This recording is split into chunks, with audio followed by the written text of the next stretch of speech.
కష్ట నష్టములెన్నో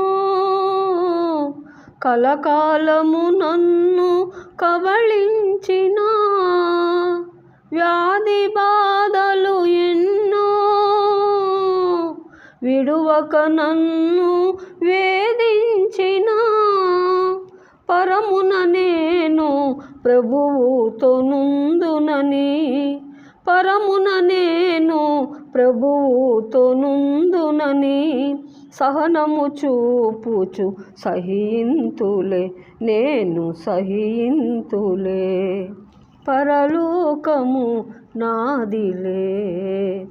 యేసు తానే ప్రేమతో నన్ను పిలచెనే, కృపతో నన్ను రక్షించెలే, క్రీస్తు కరుణించె.